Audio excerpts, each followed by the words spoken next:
अस्सलाम वालेकुम। आज की वीडियो आप लोगों की फरमाइश पे बनाई गई है। आज की वीडियो में आपको बताया जाएगा गज़ल किसे कहते हैं, गज़ल के लिए क्या ज़रूरी है और एक अच्छी गज़ल के लिए क्या क्या होना लाजमी है। ये सब कुछ आपको बताया जाएगा और ये भी बताया जाएगा वज़न, मतला, मक्ता, कवाफ़ी, एलान, रदीफ़, काफ़िया, ये सब क्या क्या होता है, एलान कहाँ पे करते हैं। तो चलिए हम वीडियो शुरू करते हैं। पहले हम जानते हैं गज़ल के बारे में, गज़ल है क्या चीज़। तो गज़ल अरबी ज़बान से आया हुआ एक लफ्ज़ है जिसके मानी है औरतों से बातें करना। गज़ल कहते हैं हिरन की आँख को। इसके और भी बहुत सारे मानी सामने आए हैं, जैसे हिरन की आह को। जब शेर हिरन को पकड़ने लगता है उस वक्त हिरन के मुंह से जो आह निकलती है उसको भी गज़ल कहते हैं। तो मतलब यह है कि गज़ल में वो असर होता है जो सुनने वाले पर असर करता हो। गज़ल में वो बात है जो सुनने वालों पर असर हो। तो गज़ल के बारे में बहुत कुछ कहा गया। एक जगह कहा गया है कि गज़ल बहुत आसान सिन्फ है। बिल्कुल, गज़ल बहुत आसान है। गज़ल में आप दो चार कवाफ़ी ढूंढ लें और रदीफ़ ढूंढ लें। रदीफ़ की ज़रूरत नहीं है, लेकिन रदीफ़ अगर रखना चाहें तो रख सकते हैं। और आप उन्हीं कवाफ़ी पे जुमले बना लें, वो बहर में हो जाए, वो गज़ल हो गई। लेकिन अच्छी गज़ल कहना ये बहुत मुश्किल काम है। गज़ल बहुत आसान है, कोई भी कह सकता है, जिसको तुकबंदी के दायरे में रखा जाता है। लेकिन अच्छी गज़ल कहना ये बहुत मुश्किल काम है। उसके लिए इंसान को बहुत मेहनत करनी पड़ती है। आसानी से एक शेर नहीं होता।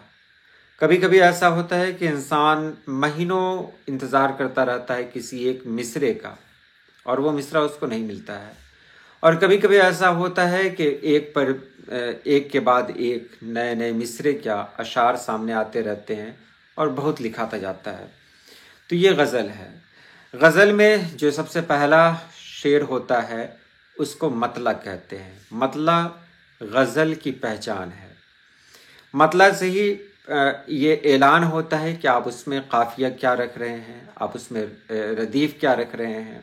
तो मतलब से ही ऐलान होता है कि आप इसमें क्या रख रहे हैं, क्या नहीं रख रहे हैं।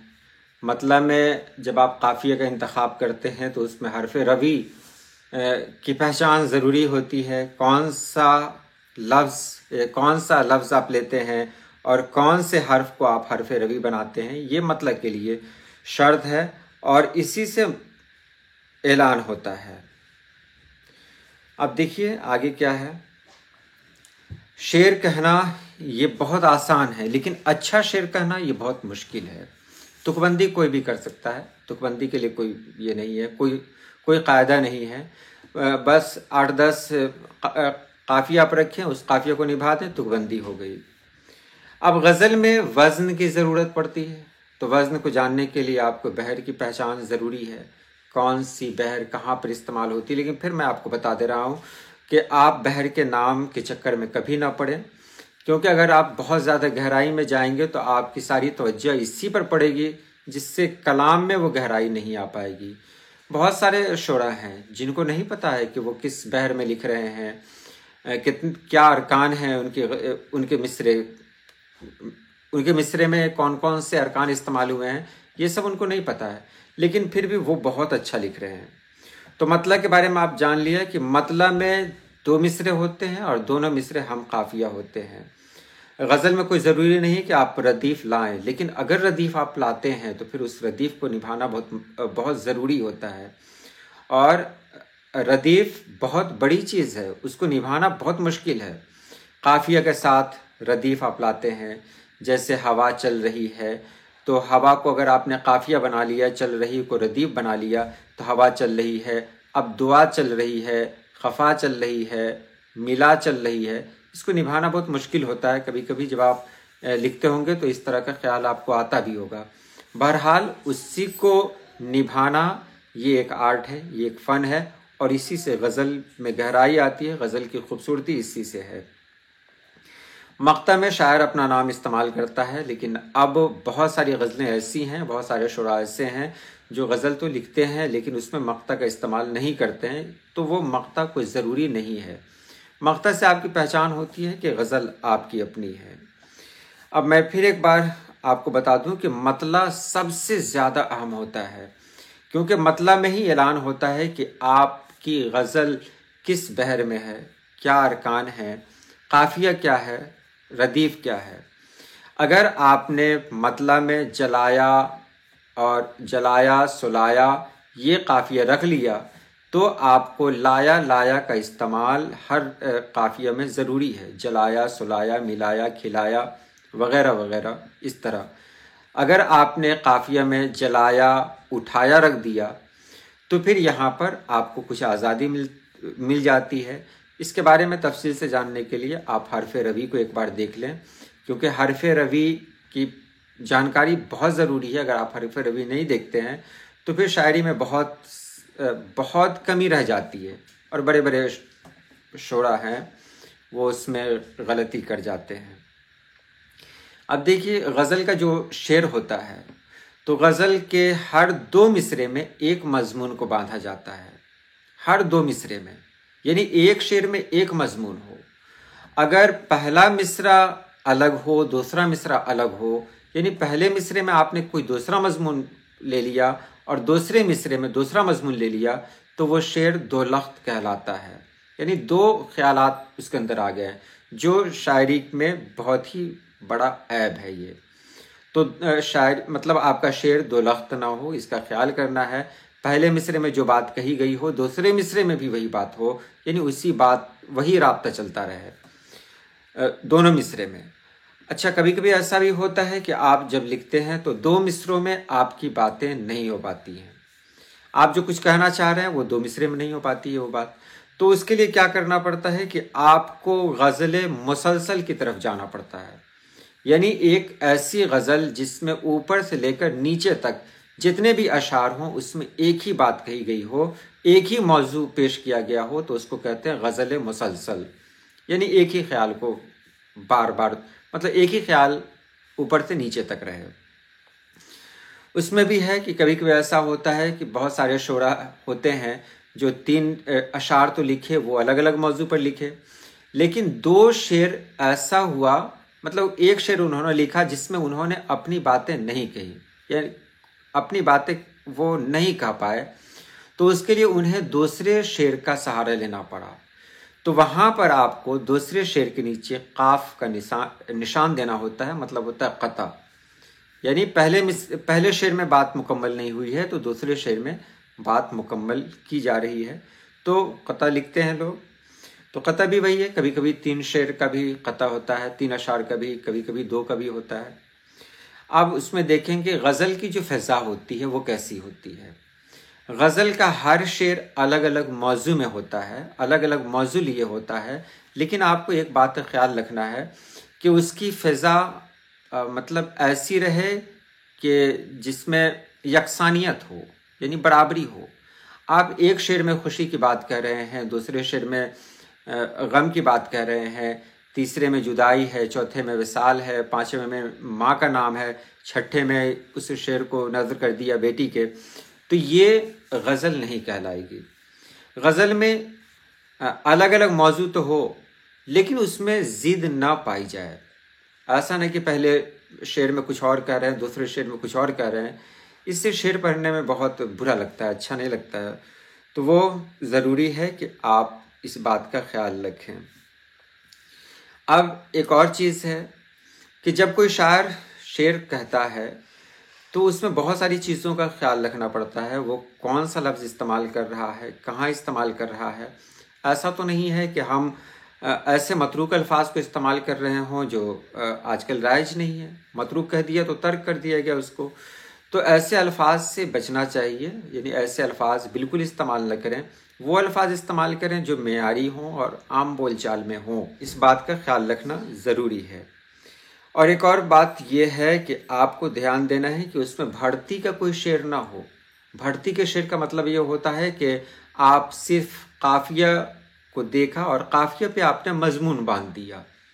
आप काफिया को देख के आपने मजमून जब बांध दिया तो उससे क्या हुआ कि वो भर्ती का शेर हो गया। उसमें न कोई मानवियत है, न उसमें कोई दिलकशी है, कोई हुस्न नहीं है। तो भर्ती के अशार से आप बचें। ये बहुत ज़रूरी है। उसके बाद है अल्फाज की निशस्त। अल्फाज की जो निशस्त होती है, यानी लफ्ज़ों का इस्तेमाल करें, वो बहुत सोच समझ कर करें। मैंने देखा कल पटना एक आदमी को जाते हुए। अब देखिए ये मतलब ये तरतीब कैसी है। तो कोशिश करें कि आपके जो आपने जो कुछ लिखा है उसमें जो अल्फाज आप इस्तेमाल कर रहे हों नस्र के मुताबिक हो। उसको नस्र में ढाल कर देखें कि वो नस्र में सही है कि नहीं है। एक बहुत नुक्ते की मैं बात बता रहा हूँ कि वह शेर सबसे ज़्यादा मकबूल होता है जो मुकम्मल तौर पे नस्र पे खड़ा उतरता है। यानी हम आज पटना जा रहे हैं, इसी तरह अगर कोई कहा जाए, जैसे गालिब का शेर है कि दिल नादा तुझे हुआ क्या है, आखिर इस दर्द की दवा क्या है। देखिएगा ये नस्र से बहुत हद तक मिलता जुलता है। मतलब इसमें बहर की पाबंदी भी है। अब गालिब ही हैं तो जाहिर सी बात है, तो बहर मुकम्मल है, कहीं से कोई खामी नहीं है। लेकिन इसको पढ़ेंगे तो इस तरह लगेगा जैसे हम नस्र पढ़ रहे हों। तो ये खूबी होनी चाहिए। ऐसा नहीं कि आप पढ़ रहे हैं मैं पटना कल नहीं था गया, तो इस तरह अगर आपके शेर में भी आ जाता है तो वो शेर ऐबदार हो जाता है, चाहे उसका मजमून जितना अच्छा हो। तो कोशिश करें कि जो तरतीब होनी चाहिए उस तरतीब में आप शेर लिखें। नस्र में जो तरतीब होती है कोशिश करें कि वही तरतीब हो। हाँ, जाहिर सी बात है जब अरूज आ गया बीच में तो उसमें थोड़ा इधर उधर करना है, लेकिन निशस्त ऐसी हो कि उसमें अगर एक लफ्ज़ को हटा दिया जाए तो वो बिल्कुल बेढंगा लगे। यानी कि इस तरह सेट कर दिया जाए एक एक लफ्ज़ कि अगर एक की भी कमी हो जाए तो पूरा शेर बेढंगा लगे, और उसमें आपने जो अल्फाज को इस्तेमाल किया है वहाँ पर कोई दूसरा लफ्ज़ ना लगे। कमाल तो यही है कि आपने जो लगा दिया सो लगा दिया बस। मैं फिर एक बार आपको बताऊंगा कि इसके लिए रियाजत बहुत ज़रूरी है। बहुत आसान नहीं है। खुद से चलकर नहीं ये तर्ज़ सुखन आया है, पाँव दाबे हैं बुज़ुर्गों के तूफ़ान आया है। इंसान कम से कम 10-20 किताबें पढ़ लेता है और 10-20 कलाम कह लेता है, तो जब वो खुद अपने आप से सेटिस्फाइड हो जाता है, तशफ़ी मिल जाती है उसको कि हाँ मैं जो कुछ कह रहा हूँ वो लगभग ठीक है, तब उसको अपना कलाम कहीं पर दिखाना चाहिए। ऐसा नहीं कि जो कुछ लिखा और लग गया कि नहीं मैंने जो कुछ लिखा वो सही है। नहीं, वो सही नहीं है, उसमें बहुत कमी है। उस कमी को आपको खुद देखना है पहले।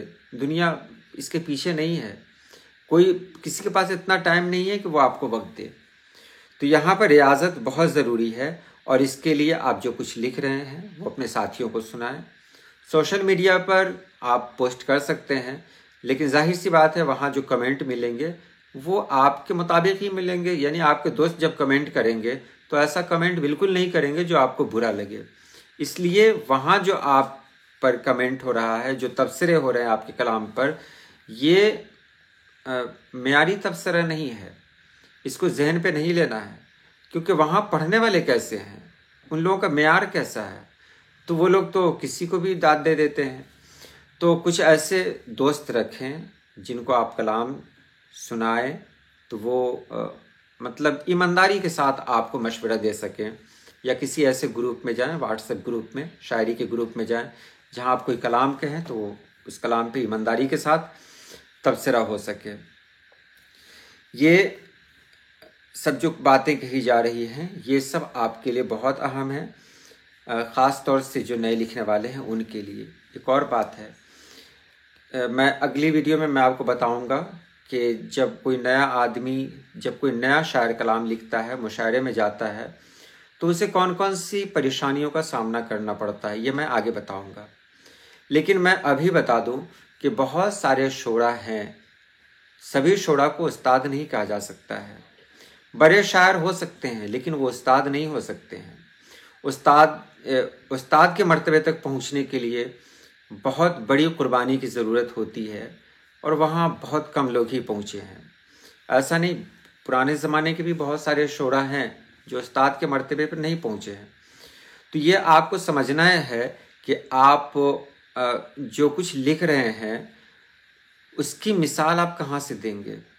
यानी आपने लिखा उसमें शुतुर गुरबा की खामी आ गई, तो वहाँ पर आपने मीर मोमिन खां मोमिन की मिसाल दे दी कि जिसे आप कहते थे बावफा, जिसे आप गिनते थे आशना, मैं वही हूँ मोमिन मुब्तला, तुम्हें याद हो कि न याद हो।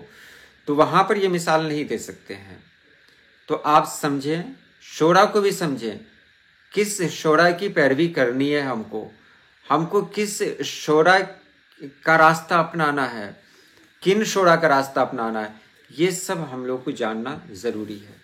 अगली वीडियो में मैं आपको बताऊंगा कि जब कोई नया शायर लिखता है तो उसे किन किन परेशानियों का सामना करना पड़ता है। अभी ऐसी ही फारिग था तो सोचा एक वीडियो बना दूं। तो आज के लिए इतना ही। अल्लाह पाक आप सभी लोगों को खुश रखे, आबाद रखे। अल्लाह हाफिज़।